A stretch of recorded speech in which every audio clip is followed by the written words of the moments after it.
Hello Aries, short love reading tayo or love life gabay. Ano ba tong mga energies surrounding your relationship right now? Demanding. Nako, hindi ko alam kung ito bang person mo lately nagiging demanding sa'yo. Meron ka bang mga hinihingi na mahirap? Meron ba siyang mga hinihingi sa'yo na hirap kang ma-fulfill or magawa? Okay? Maaaring itong person na to is meron siyang mga unrealistic expectations of you, or pwedeng you are dealing with someone who is a high maintenance. Pag sinabi nating high maintenance, yun nga mahirap, mahirap ma-meet yung mga expectations,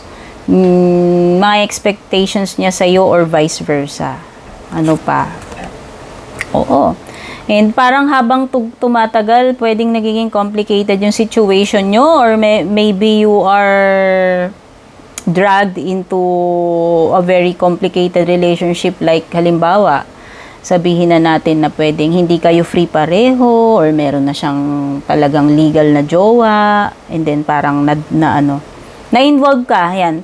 Pwedeng na-involve ka sa isang person na it's complicated, ika nga, yun yung label na madalas na sinasabi nila. At itong person mo mukhang meron siyang secret past. This person is hiding skeletons in his or her closet. Ibig sabihin, meron siyang mga dark secrets na maaaring hindi niya talaga intentional na aminin, isiwalat sa'yo.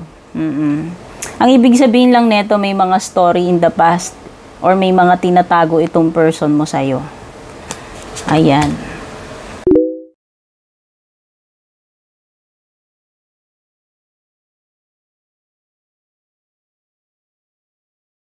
And kung balak nyo pong mag-book or mag-inquire ng personal readings ko, basahin nyo lamang po itong nakasulat sa screen or yung nakalagay sa description.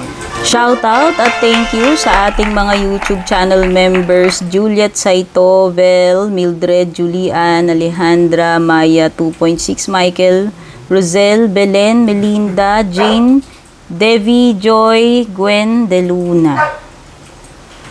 Shoutout and thank you rin sa ating mga FB page subscribers, Alicia, Aida, Jovel, May, Ann, Jennifer, Jane, Aida, Aluwap, Emilu, Melinda, Grizel, at ang pinakabago si Shay Santos.